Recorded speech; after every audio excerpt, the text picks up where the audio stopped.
What up, though? Welcome to the FatBoy MMA podcast, where we talk about everything combat sports, but mainly MMA.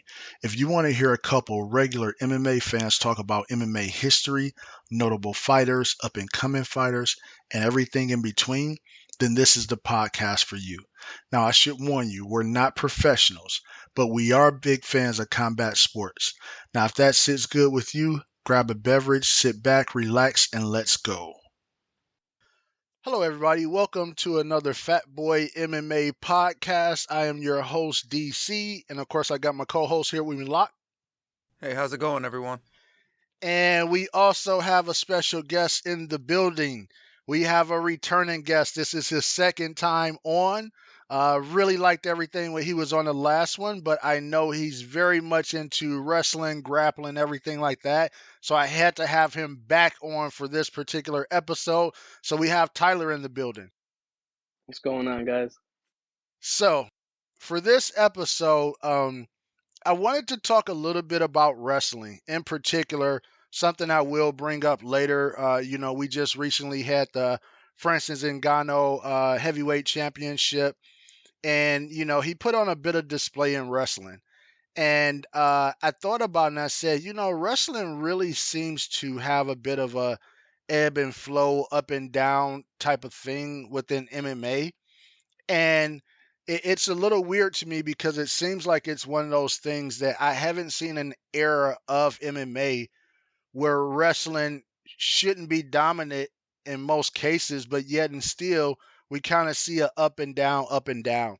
So of course I reached out to Lot and had him reach out to Tyler, to talk about this. So I actually want to start it off with a question first, and then we'll kind of let the conversation go wherever it goes.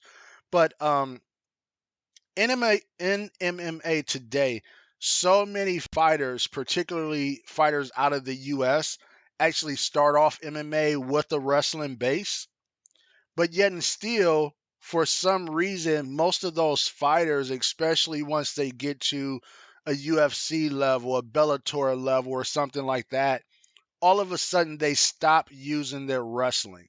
It's almost like they didn't have a wrestling background. I would say a prime example of that was Tyron Woodley, big time wrestling background, and then you pretty much never seen his wrestling, especially once he became champion.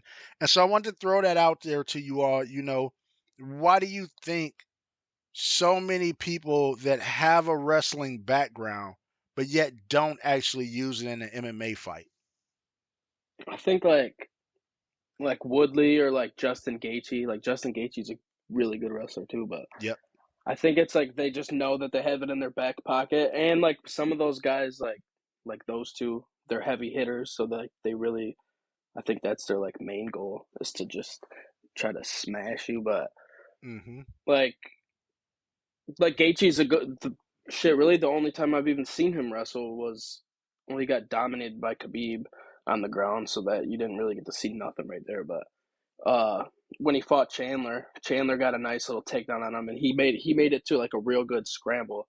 So it didn't like nothing came out of it. They both just ended up back on their feet. But I feel like it's something that like they just keep in their back pocket. I don't know, because sometimes it is annoying to me to watch because I know like I don't know. A lot of those guys, Usman doesn't really wrestle too much.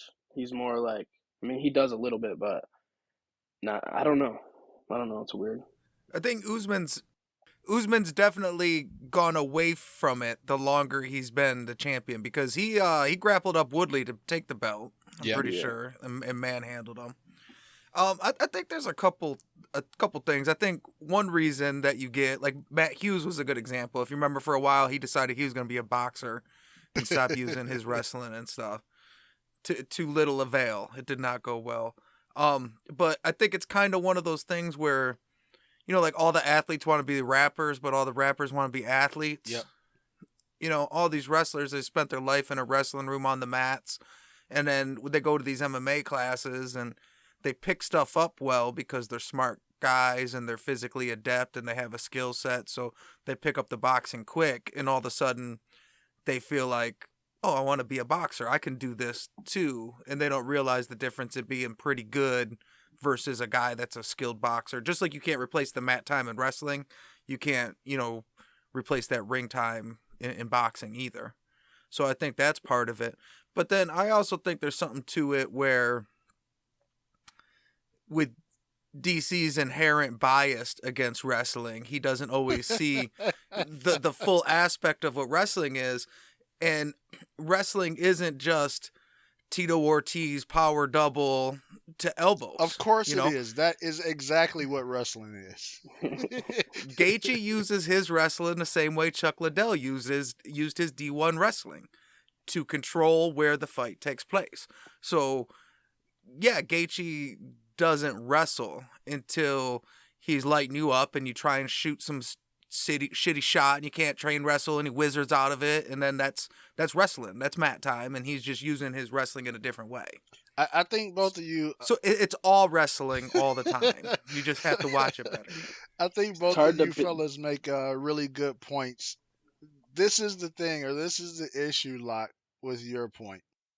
With Gaethje's wrestling being so good to the way that it is, right? And let's take Chuck Liddell, because I know that's your guy.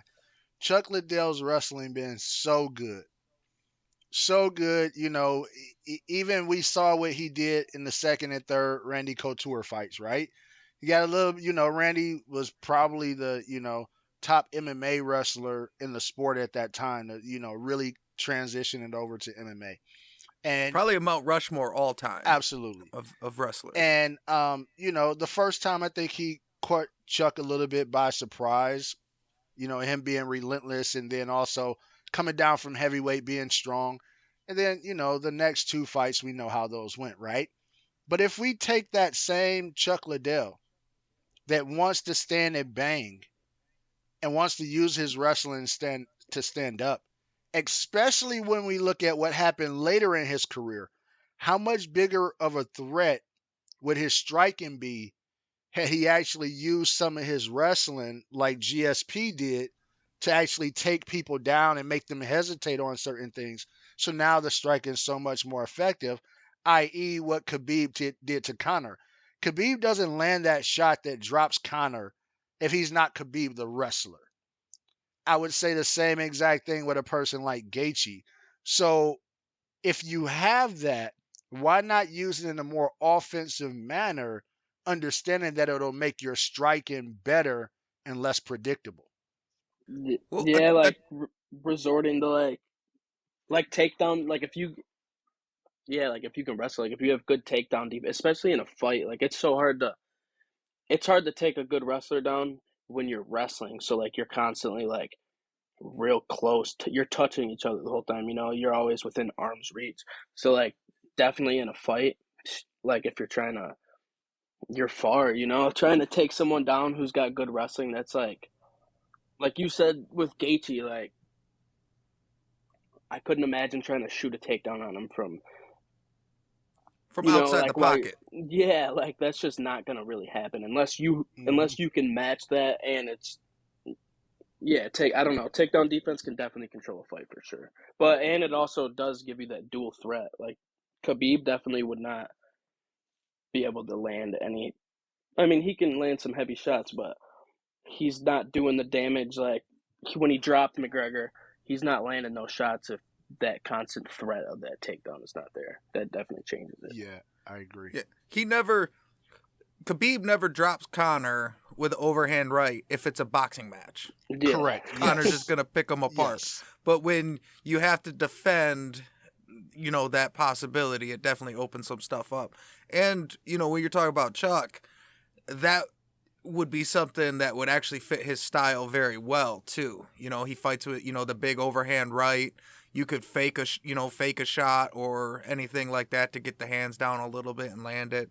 But I think a thing that some of the reason, like some of them might go into this different style of fighting once they get to MMA is some of these people might have just kind of ended up in wrestling by choice, because we are still at a time frame where not all of these guys always had MMA as an option.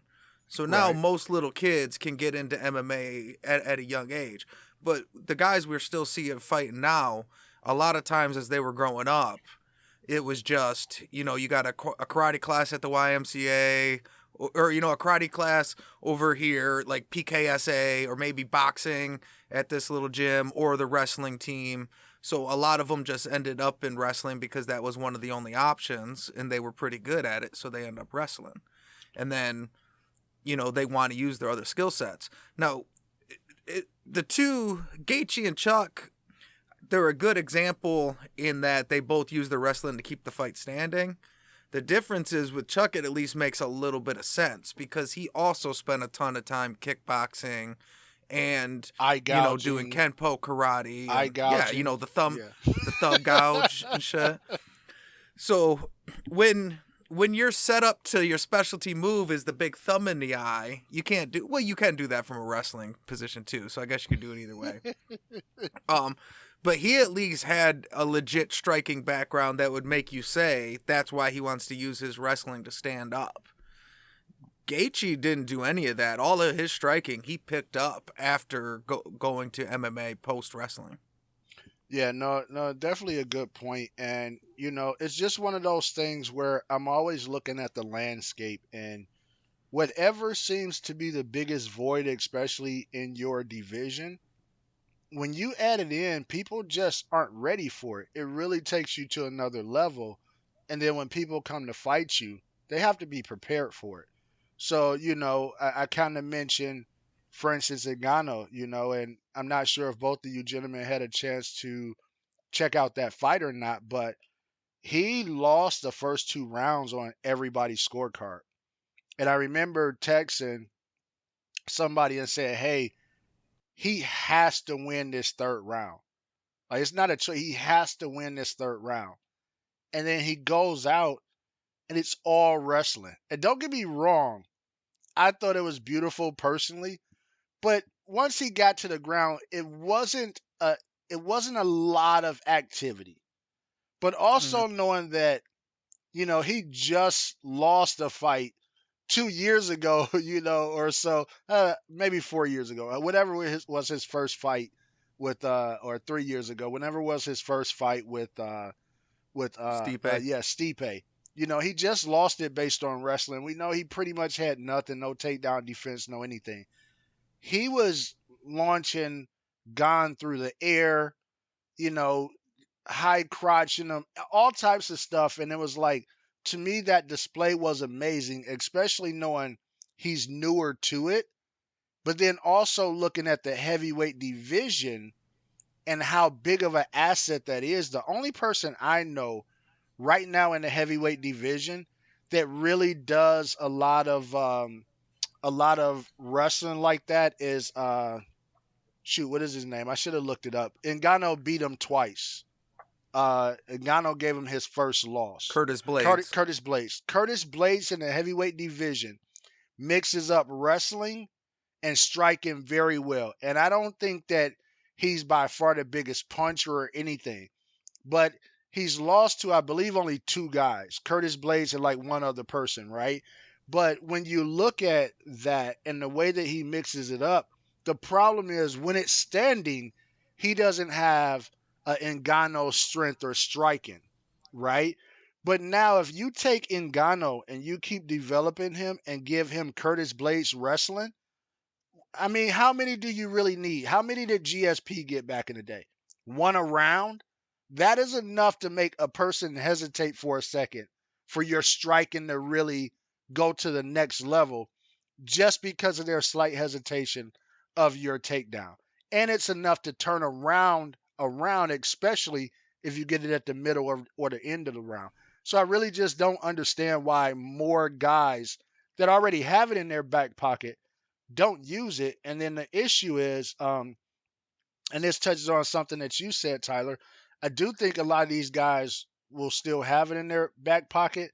The problem is when you wait so long to use it, it's no longer an instinct, right? It's better to have that and mix it in early on. Once again, I think GSP is a great example of that. I think Daniel Cormier is a great example of that. Um, you know, I think Randy Couture was a great example of that, right? where that threat was always there and it definitely helped their stand up. You look at that last DC and Stipe fight, he pretty much didn't threaten him with wrestling at all. It was a kickboxing match and he did not win. Right? You transition that over and you mix in that wrestling a bit more, which is, what people like me that was going for DC was looking for. And without that, you don't beat Stipe. Stipe is no slouch. Not if you're DC. You don't beat Stipe without the threat of wrestling. Well, they're both good on their feet, but Stipe's significantly better. And they're both very good wrestlers. But DC's Olympic class versus D1. Right. D1 wrestler's good, but Olympics a whole different level from that. And in the last fight, the third Stipe fight, Cormier easily could have won that fight. And the problem was he started winning a stand-up. And he's probably the best example all time of what you asked originally, which is the wrestlers choosing not to wrestle for some reason. Yes. He was beating the shit out of... Well, maybe not beating the shit out of, but he had a really good shot to win that fight. No problem. And blew it because he got cocky with the stand-up and opted not to wrestle at all. If he could have mixed it in a little bit, he probably wins that third Stipe fight. I seen just a couple days after the Ngannou and Gon fight, Curtis Blades on Instagram called out Gon because he Ngannou. That's hilarious. He was like, this is the only fight to make right now, and I was like, oh, that's weird. Well, now that he's seen the blueprint, he knows how he's an All-American. He's got the fucking little All-American tattoo guy to prove it and shit. He's seen Ngannou wrestle up Gon and said, well, shit. I could definitely wrestle better than that. But what I think is crazy about that Ngannou-Gon fight is, yes, Ngannou did some good things, especially knowing that he's not a wrestler. The more scary thing is we seen how physically imposing his punching power was with no technical skill. With very little technical skill. He video gamed uppercutted Overeem in Detroit and shit. Mm-hmm. We was all there. That was fucking dope. Crazy. And that was a freakish show of power. Not super technical stand-up, but just a show of power. I think he did that exact thing with wrestling, too, where he showed, maybe I'm not a great wrestler. Maybe this ain't the way you do it technically. But, sometimes horsepower beats technique. And Ngannou, he's got some horsepower for sure. Yeah, no, I totally agree. And that's the thing about it, when going back to your point, Locke, on a lot of these guys that kind of are athletes and you kind of end up where you end up based on growing up in a certain area. Your parent want you to play a certain sport or whatever else, but when you're a true athlete, a lot of these other things you can pick up fairly quickly, right? So him going over to Extreme Couture was big. Him bringing Usman into his camp, I think was big on the wrestling. A lot of that stuff that I think really helped. And to your point, I was excited, especially for what I saw in that fight. Once again, not because I thought it was the best display of wrestling, but one, understanding where he was at, understanding where he came to. And like you said, I still don't think all the technical side is there, but that's absolutely scary. And what happened that's funny, the week of the fight, I'm not exactly sure when it happened, but the week of the fight, when they're all in the hotel and everything, him and DC are in one of the rooms where they have to check in. You know how they always have that big carpeted conference room type thing they have to check in. And they're playing around. And DC's playing with them and drops down really quick. They're just playing around. They're not wrestling or anything. And DC just drops really quick for a double leg. And Francis gets low and get the underhooks and bring him up. And DC just he's like, oh man, that's scary. That's scary. So just imagine when somebody like DC, and I would have said that DC would have beat Francis back when DC was fighting because of the wrestling, and we see what he can do to a lot of guys like that. You give Francis that takedown defense, and especially if he can get some takedowns in that fight himself, he breaks Daniel Cormier in that fight, in my opinion. I think he breaks everybody. I mean, you see the Stipe fight, when Stipe has to stand with him, it's not good. He can stand with him long enough to set up some wrestling, but every moment that you're on your feet with Ngannou is like swimming with sharks. You know, you're With just blood on waiting to you. get hurt. With blood on you. Yeah, you're just waiting to get lit up. Because that's really underhooks is pretty much all you need too. Like if you can, like in a fight, if someone's shooting, if you can, they can't shoot. If you can just get an underhook, get 2 underhooks, you can just keep that right back up to the feet. You know. Yeah. Well, I think that's probably why sometimes almost no wrestling can be easier to coach than some wrestling, because like you could take Ngannou and you just really got to show him underhook, sprawl, and a whizzer, and that's Yeah. it. You know, That's and the it. rest of it just shoot from the hip. But if you could just do those, you know, start with a blank canvas and work on those 3 things, that can be scary. Yeah, I definitely think it can. And the thing about it, that is the Stipe, the second Stipe fight. But how much scarier is the Gon fight when you actually mix in offensive wrestling with it? Once again, he loses his title if he doesn't have that. As a matter of fact, it came out later and he talked about it. He ended up tearing his ACL and his MCL. And Mm-hmm. imagine that camp had he not done any wrestling or hadn't been growing in wrestling before that. He's fighting a kickboxer that rivals him in size, but that's way better in footwork and agility, right? And he loses the first 2 rounds. If he doesn't have that wrestling in his back pocket, he loses that fight. Dana White goes on a media campaign saying that he was never good and he sucks and tries to lower his stock as much as possible. He has no negotiation room with the UFC, right? Or, possibly a fight with Tyson Fury, which I don't want to see by the way. He's not that caliber of boxer. That's a bad call. I do not want to see that. But especially somebody that's as long as Tyson Fury. yeah, He would yes. just box him at range. Yeah, he's gonna To punch death. him and grab, and I mean, yeah, Jab, jab, it jab. wouldn't be good Yeah. exactly. But I do want to go back to kind of the original part of the topic. I want to get you gentlemen's idea of, or am I seeing something that you all are not seeing? But like, especially right now, if you look at 170, pound division, I would say that's probably a prime example where it's like just all these wrestlers that just kind of went to the top. I will say, like you all mentioned, Usman, since he's gotten the title, has wrestled less. Um, I think part of that has been some of the guys he matched up with, like Kobe Covington, like uh, George. I think he could have wrestled Jorge, but no, his ex teammate I was thinking about. Uh Gilbert Burns, Burns. yeah, like Burns. Burns and some of those guys. I understand why. Probably he didn't. Sometimes when you have really, really good grapplers going up against each other, we know it turns into a kickboxing match, right? But in general, if you look at kind of those guys and that cream rising to the top of 170, you really have a lot of wrestlers there.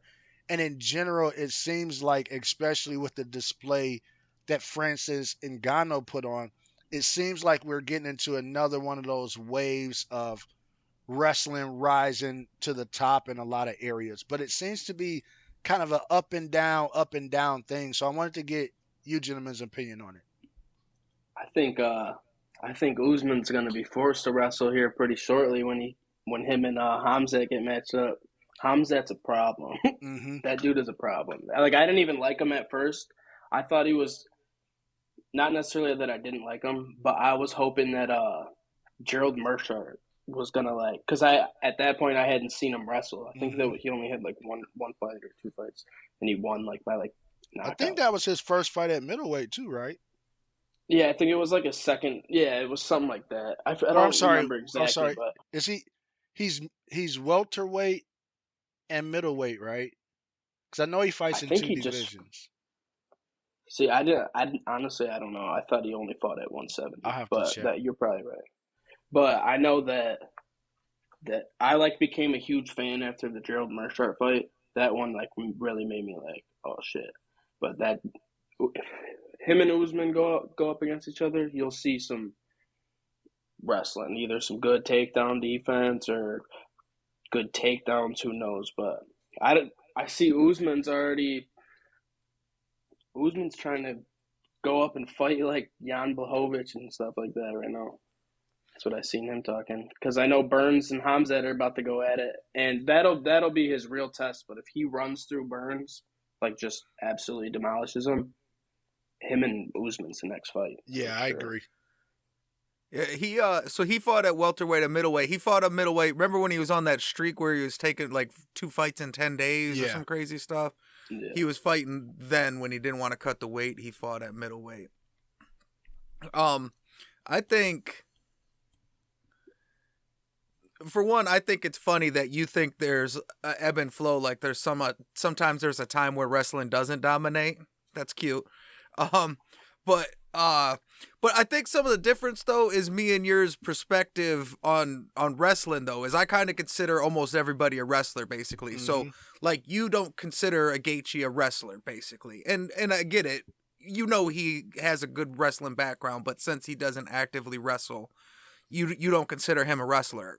I consider anybody that ever has wrestled a wrestler, whether they're using it or not.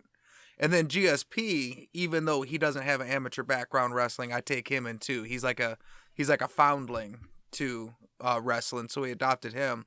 But I think part of the ebb and flow to it, it's like a lot how they say in the NFL, it's a copycat league. So when the Tampa 2 defense comes out and the Bucks back with Warren Sapp and Derek Brooks and all them had that dominating defense with the Tampa 2. All of a sudden, everybody starts, finding a coach that can do the Tampa 2.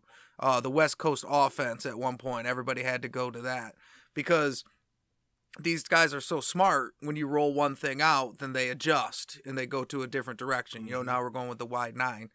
I think as MMA gets bigger with some of these elite coaches, I think you get some of that where it becomes a bit of a copycat league. Because if you look at when people started kicking in that perennial gland or whatever, or the nerve, Yep. The low leg kicks, that starts working, all of a sudden everybody's like, fuck a regular leg kick. I'm only kicking low leg kick to that nerve. When John Jones started doing that oblique kick, some guys started picking that, kicking up front. So I think that's part of the ebb and flow, I guess you would call it, is that it's a copycat league. So as people switch to one thing, they make an adjustment to work around it, and then everybody kind of has to change.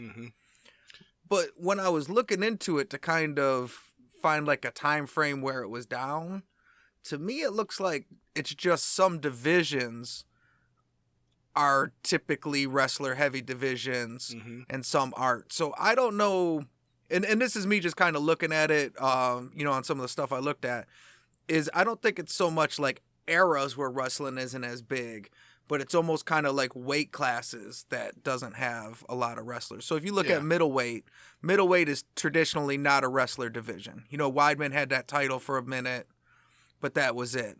145, I think, has never had a wrestler. Yeah. That's been like the champion, so to speak. Yeah. No, I definitely would agree with you on the divisions, but not if we're going based on your definition. Right? And this is the thing. I don't disagree with your definition, but when you never use your wrestling, I have to take you out of that category at some point, right? But like if we look at middleweight, the reason why I don't agree, okay, of course we got Izzy as the champ right now, right? Not a wrestler. Not a wrestler. Robert Whitaker, where do you put him? Not a wrestler. See, okay, I'll give you that. GSP. Wrestler. Wrestler. But he don't count. He bounced up and beat up Bisping. And, okay. He had the belt, right? Michael Bisping. That's one fight. That's not even a year. Michael That's one Bisping. fight. Not a wrestler. But now, Rockhold, wrestler. Everybody at AKA is a wrestler.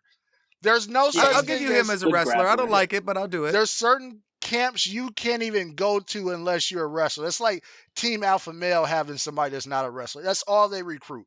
That's what AKA does, right? AKA, yeah. Weidman, wrestler, right? For sure. Anderson Silva, we know he's not a wrestler. Let's not go there. Rich Franklin, Militich not guy. a wrestler. Come on, Rich Franklin, Militich camp. That's all they did. They wrestle out of his camp. I don't think he has any amateur wrestling background. He was he didn't fight with you adopted GSP, but you can't adopt Rich Franklin. See, I see some biasness here. That's what I'm seeing, right? Well, because I don't think Rich Franklin ever used it in his style. GSP he's got probably the best power double in the history of MMA. Rich Franklin is a wrestler. This is not up for debate. Evan Tanner, wrestler, right? And then we go Bustamante, not a wrestler. The other guy, I don't even know him. Looks like he was the first. Mene. Yeah, I don't even not know a him. wrestler. But so when we look at that, that's close to half and half, right? Now, if we go down to some of the lower weight classes. But one thing, real quick, it's about half and half if you look at the guys. But if you look at the time, it's not even close. So, yeah, there's been a couple of wrestlers that pop in for a fight here, a fight there, and then they lose to another long-reigning guy. Yeah, but what's tough about that is you have two of arguably the most dynamic strikers that MMA has ever seen that's in that division, right? That kind of, Anderson Silva had the title, 10 years or something, right? That kind of, it wasn't that long, but you get what I'm saying. I think he legit had it for close. 6 or something, yeah. But, so when you look at stuff like that, and then, Izzy's on his probably 5th, 6th title defense or something like that.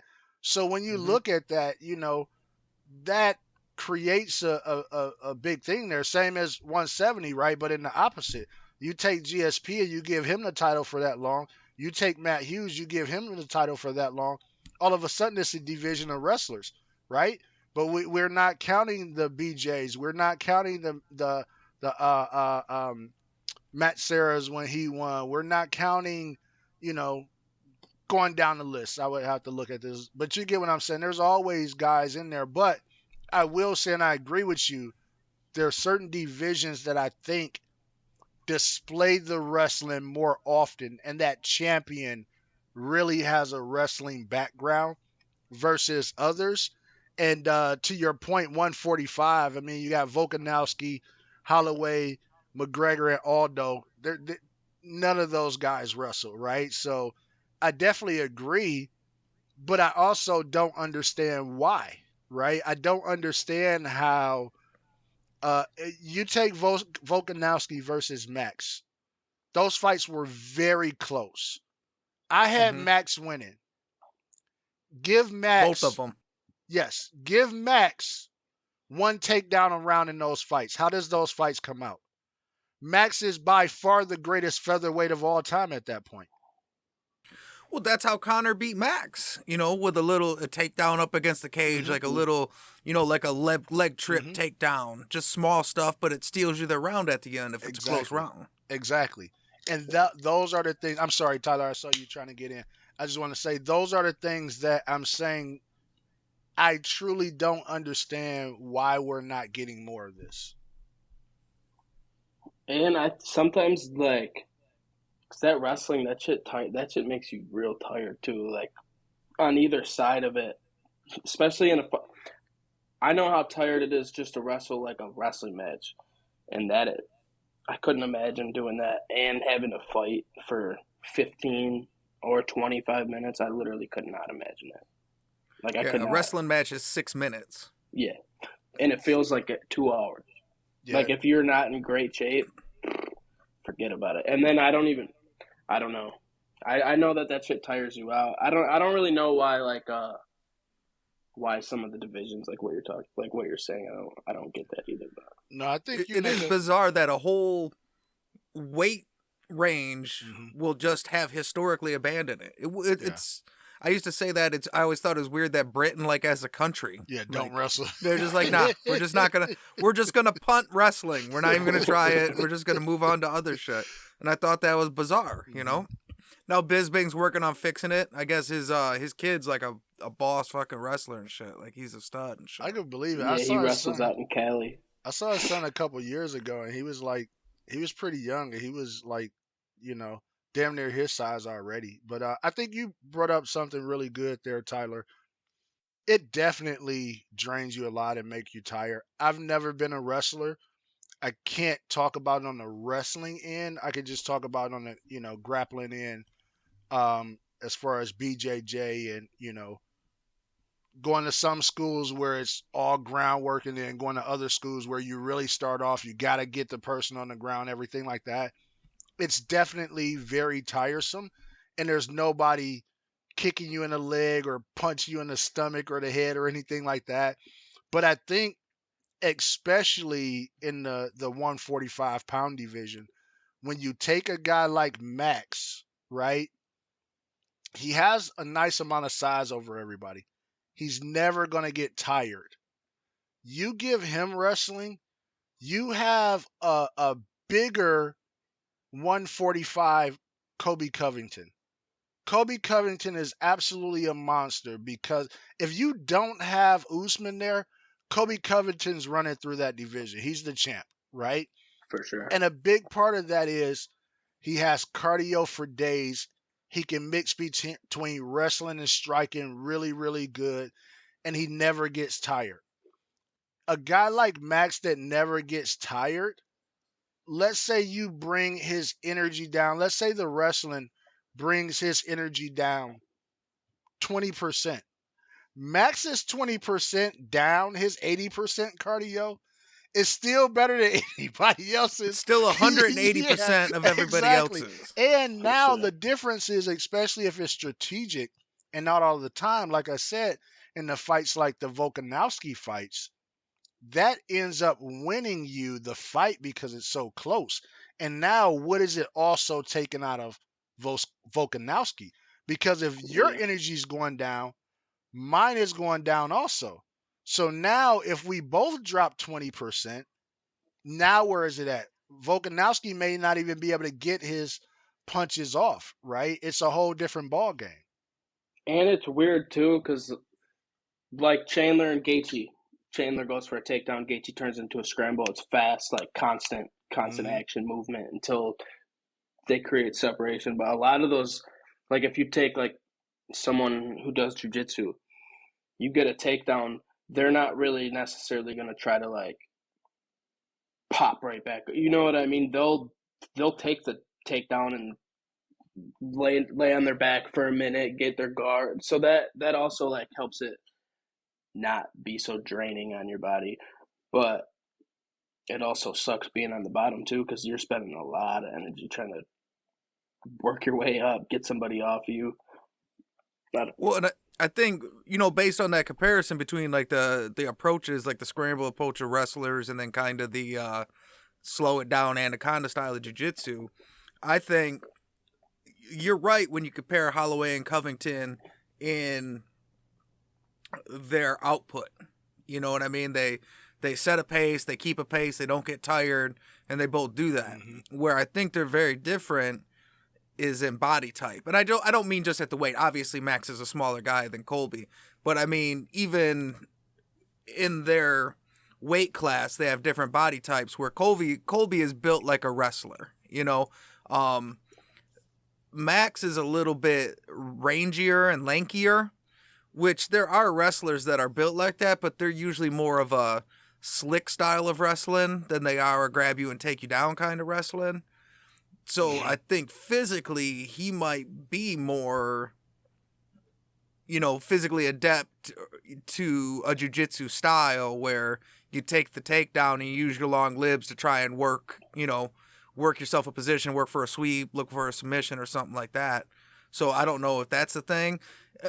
if you look at Colby and Max, you can just see one of them's able to generate more power. And sometimes that's the difference in finishing that takedown or not. Yeah, no, I would agree, but this is where I would disagree. I would mainly agree with what you said, but this is where I would disagree. To me, if I'm looking back and I'm saying, okay, if I turn Max into a wrestler, based on what you talked about, body type, but still with cardio output and all that, who would he be? John Fitch. Yep. John Fitch with more cardio. John Fitch was never the biggest guy. But at 170, if your name was not GSP, he's grappling the shit out of you. Period. Right? So I think that, and once again, John Fitch was never known. He wasn't a power puncher or anything like that. Everything about him was volume, right? Everything about him was nonstop. So if we take that and we take what's so great about Max is what he already has in his arsenal for stand up. And now, once again, he doesn't even truly have to become a Fitch or a Kobe Covington that's relentless with takedowns. The only thing he needs is the threat of a takedown. Like I said, one takedown per round changes everything. He's the greatest feather. I still think he's probably the greatest featherweight of all time, but it's not even a question if he has one takedown per round in that Volkanovski fight. It's not even being questioned. So I think the difference there is, especially when you've developed your stand up to where it's really, really good, you don't have to be Khabib in wrestling. Khabib has to be Khabib because of the opposite. His wrestling's so much bigger than his stand up. His stand up to me is average.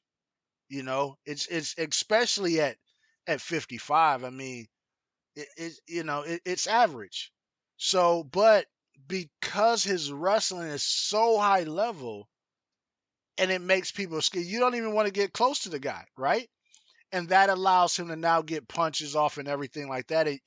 And even when you're trying to keep your distance, Khabib's wrestling is so good. He does a lot of things that I think people would consider to be wrong, but they work for him. He shoots way further out than any, like, who shoots that far out? Khabib does it, it works. And if he doesn't get you, what you know is if his pinky touches you, he's not going to stop in that sequence until you get to the ground. It's not oh, I didn't get him. It's a second move, a third move, a fourth move until you're on the ground and I'm mauling you. So I think you don't have to be at that level if you're a Max or if you're, some of these other people, name it, if you're a Gaethje, right? Gaethje comes out and he fights Chandler and he mixes in some wrestling there. Now, I know they just fought, but you get what I'm saying. And he mixes in some of his wrestling and he throws a couple takedowns in. Now, everybody loved that fight. It was a great, exciting fight. But it's a very, very dominant fight if he does that, right? And I definitely think that he's going to need some good offensive wrestling going up against Oliveira because Oliveira's ground game is very, very slick. And if that goes to the ground, if he can keep it on the feet, I think he can win on the feet. But if it goes to the ground, you got to be prepared with some really good offensive wrestling because Oliveira's really slick. See, I think he's gonna have to come heavy with some good takedown defense for sure. I think he's gonna try to keep it on the feet for sure. I would against Oliveira, but I think he needs have good takedown defense. And like when you were talking about Khabib, like I seen Khabib let off the ugliest takedown, like the ugliest shot I ever seen in my life against Yes. McGregor. He literally dove. I don't even. He barely got it too, because McGregor almost got like a reversal on him. The very first takedown in the first round, he shoots from like he just dives head down, facing the mat, shoots for an ankle from like 6 feet away. hmm But he also uses his wrestling real good too, because like obviously like you have a cage. I never fought in a cage, so I don't know. But even just like thinking about it, that would be the most aggravating thing ever if someone was constantly trying to take you down, and eventually you got a wall behind you. You can't even get your hips. You can't get your hips back. You can't. You're just pinned between a Just wall and smashed. Can't someone trying grab to the take you cage. down. Like, yeah, you can't do nothing. If someone's shooting a heavy double leg on you, or just constantly putting that pressure on you, and you literally can't get your hips back, that would be a terrible feeling. Yeah, a lot of wrestlers actually hate on Khabib because that, you know, I mean, for one, Dagestani wrestling's a little bit different, but people really hate on him with those far shots because that's not typical wrestling, and you know, I get that, but Khabib's chain wrestling is next level, and chain wrestling is wrestling. Yes. So whatever wrestling cred he loses for those far out sloppy shots, I feel like he more than gets back with his train wrestling, because like you said, if Khabib even gets a pinky on you, you're going down. And that's what's so impressive. A lot of people, if you rewatch that Conor fight, Conor had some of the best takedown defense that I've seen in a long fucking time, because Khabib gets those people down, and Conor is really able to defend himself pretty well. But I did want to say, fucking John Fitch, man. I'm pissed that. So not only did you get me with the deep pull, but you had to pick a Big Ten guy to do it. That's bullshit, man. That's dirty pool. I have to do what I can do to win these debates, you know. I do have, Because I was like, for sure that checks out. And as soon as you said John Fitch, I was like, ah, fuck. This skinny ass. Pick a fucking an outlier motherfucker that been in the regional circuit for the past, 8 years. That was but yes, only that because does check of, out. John Fitch was a skinny that wasn't because of skill though. That was because of beef with the UFC, and we know how that works out. Well, But for sure. I do have two questions for you guys that unfortunately Locke kind of threw one of them out there and answered it.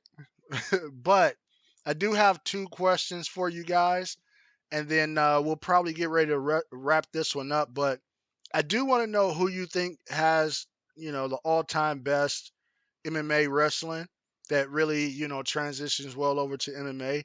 And then in today's MMA, who do you think is kind of that person that really just, puts the wrestling and the striking and everything together really, really well for MMA wrestling? And for the person you're picking for today's MMA, try to make it a person that's fought within the last year. Because we know a lot of people that's, shortly removed, from the sport, but I'm really thinking about like a person that's kind of doing it now.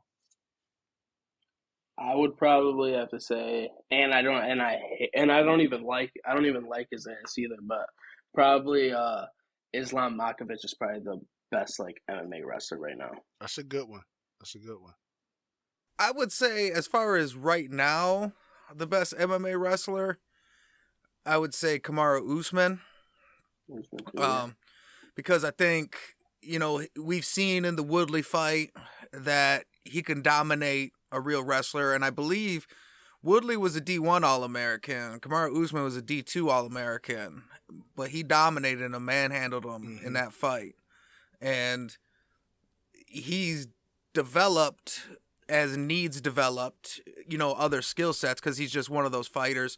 I think he kind of takes over the GSP mold of the real cerebral fighters that come in and game plan, and every fight they bring a new tool, so I think he's that kind of guy.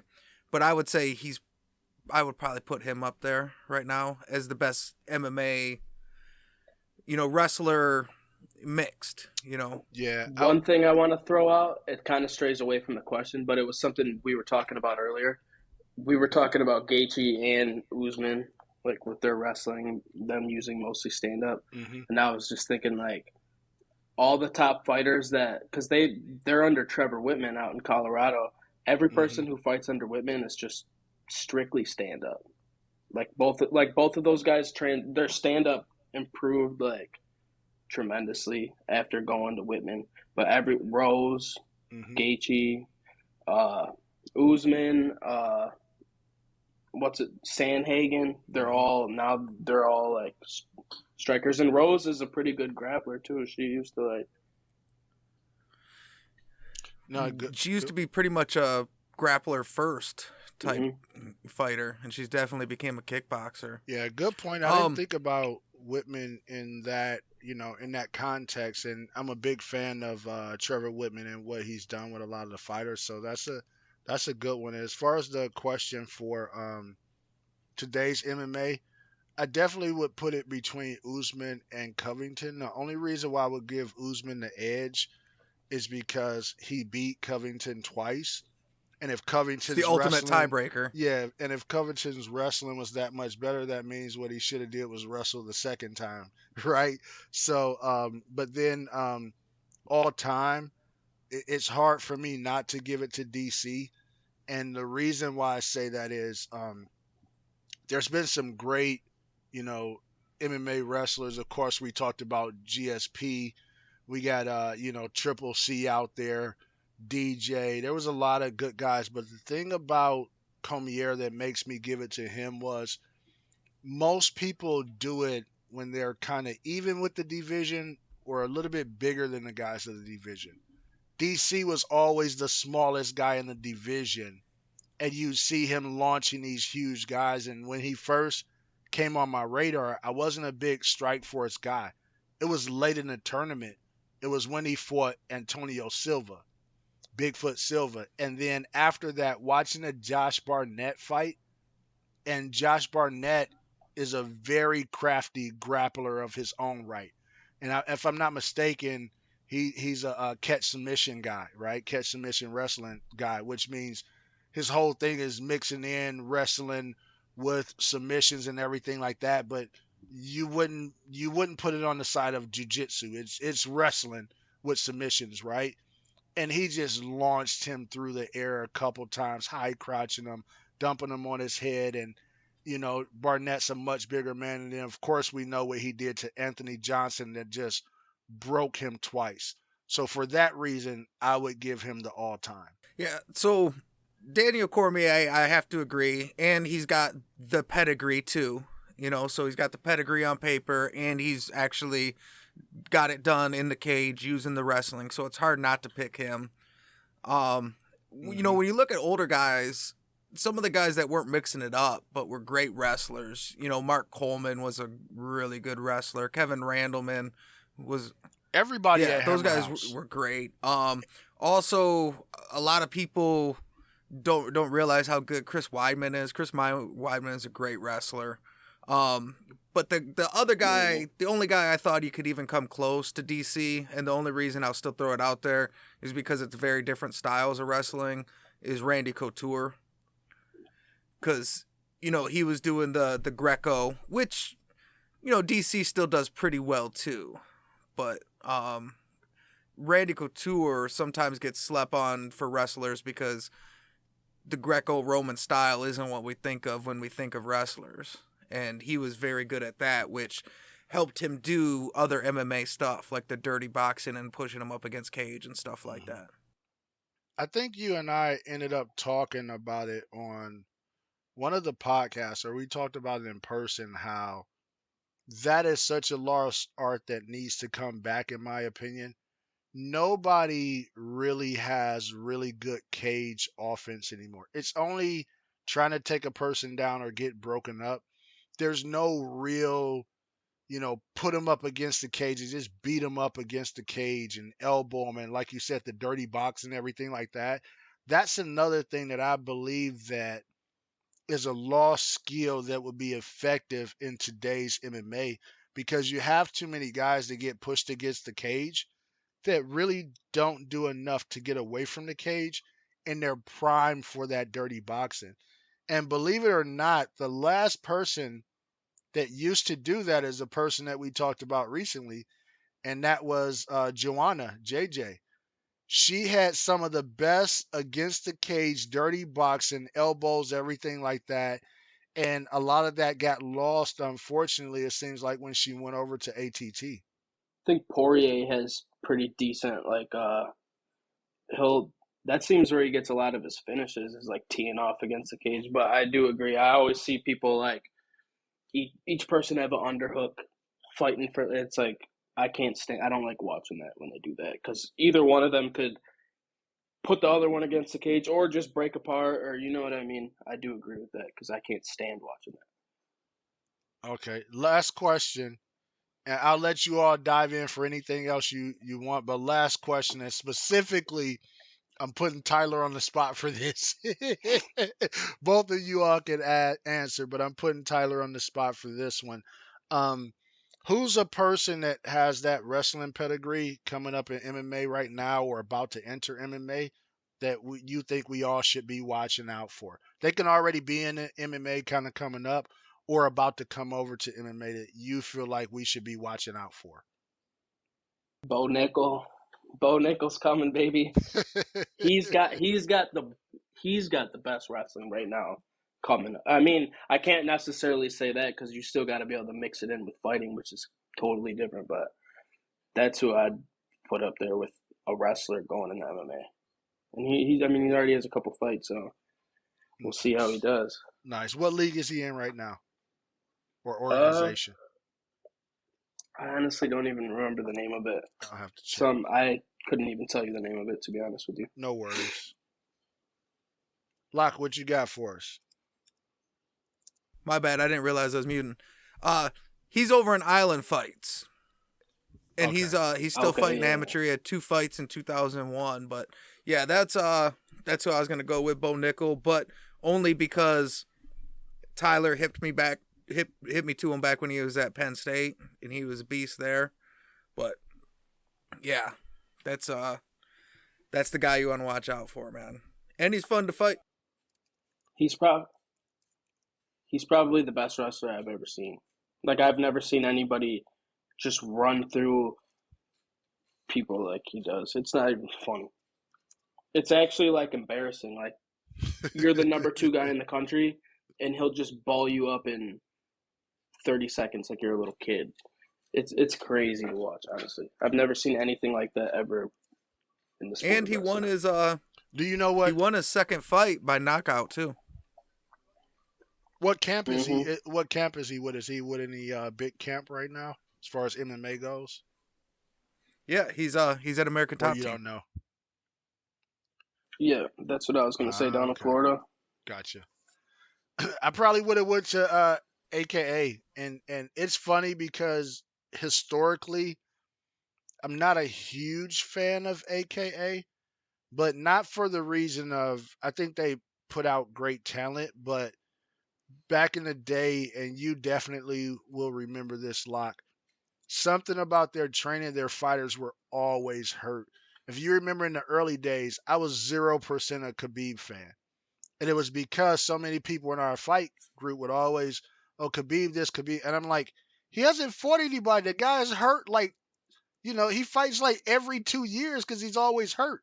And over at AKA, if you remember, it was a whole string of that. All those guys, they win a belt and then be out for a year or two, hurt. And you had so much of that over at AKA where I felt like something was going on in their training where it was a little bit too hard, maybe close to fights and whatnot. But especially when you take wrestlers and you put them in that environment, they really do a good job of turning wrestlers into MMA fighters. Hey, and he's not a young like upcoming guy or whatever. He's in Bellator, but he's about to fight for the middleweight belt. That Austin Vanderford, Paige Van Zandt's husband. He's like a NAIA national champion or something. He's a good wrestler, man. He's undefeated too, I think, in fighting, isn't he? I don't think I think he's about to fight. What's his name though? The guy with like 1 million fights that used to be in the UFC. Oh, wait, I'm trying to think. Pitbull? I saw it recently. Who's he fighting? Who's the champ over there? Pitbull. It wasn't Pitbull. Yeah, I'm trying to remember. It's Gegard, it wasn't right? Pitbull. Yeah, Mousasi. I think that's Gegard Mousasi. That's a tough fight, but we'll see. If he could beat Gegard, then he's legit. Yeah, no, I totally agree. So that I pretty much asked everything I had, got as much insight as I needed. Anything else you gentlemen want to throw in there? No, I think more wrestling based content, man. You know, you're always trying to talk about submission grappling tournaments and shit. You know, we need to talk more amateur wrestling. I got one. I So got you one said question. all grappling I got one tournaments. question for you, DC. Yeah, go ahead. What wrestler Yes. would you most want to go see participate in some whack ass submission grappling tournament that nobody wants to see? Listen, I want to see Usman versus Kobe Covington in an all grappling match with submissions. Submissions and points. I don't want it to be pure submission, so nothing like an EBI. I don't think it's the format for them. But definitely maybe like ADCC rules, but no gi. I would love to see that. We've seen them fight twice, but we saw almost no wrestling in those, right? I want to see those two go head to head. I personally think Covington would win that. Like, I've watched matches because Usman still will do once in a while. He'll do like freestyle wrestling tournaments. There's a fighter who looks exactly like DC. Like, he's young, he's built like DC, he looks like DC. I think he's out of AKA. I'm trying to think of his name. He's one second. Okay. While he's pulling that up, yeah. The funny thing is, I'm not sure who would win that between Usman and Covington. That's one of the reasons why I want to see it. I think Usman has the power still, but I think Covington has the gas tank, and that's one of those until you see it, it's hard to know how it's gonna come out. But I would absolutely love. I don't even see want to it. let him do submissions. I want to straight up put him in a singlet, and we're gonna run him out there straight up fucking college wrestling. I think in a wrestling match, Covington's a better wrestler. Like, in just strictly like wrestling rules and everything, he beats Usman. Go on YouTube and watch Darren Wynn. That's who I was talking about. Oh, yep, I know him. Yep, I know Usman exactly and Darren Wynn wrestled in a freestyle tournament.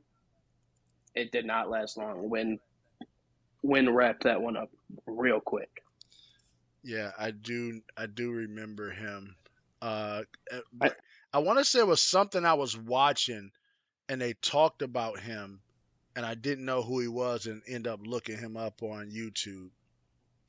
Because that stuff's, once you start mixing in submissions, I know like that makes it different. But I think in a straight up wrestling match, Covington's a little bit more ahead in just straight up wrestling. Yeah, I can go with that. Well, if you gentlemen don't have anything else, of course, want to thank our guest, Tyler, for coming back on, gracing us with some of his wrestling knowledge. This won't be the last time you'll hear from him, especially on wrestling subjects. Of course, I want to thank my co-host, Locke. I never give him the thanks at the end because you all are just used to hearing him here. So because by the end, you're always sick of me. Exactly. Disagreeing with my points. But this wraps up another FatBoy MMA podcast. Thank you for listening, and come again. That wraps up another FatBoy MMA podcast. If you have a topic for us, please email us at fatboymma55@gmail.com or reach out to us on social media by going to links.fatboymma.com. That's links.fatboymma.com. Thank you for listening.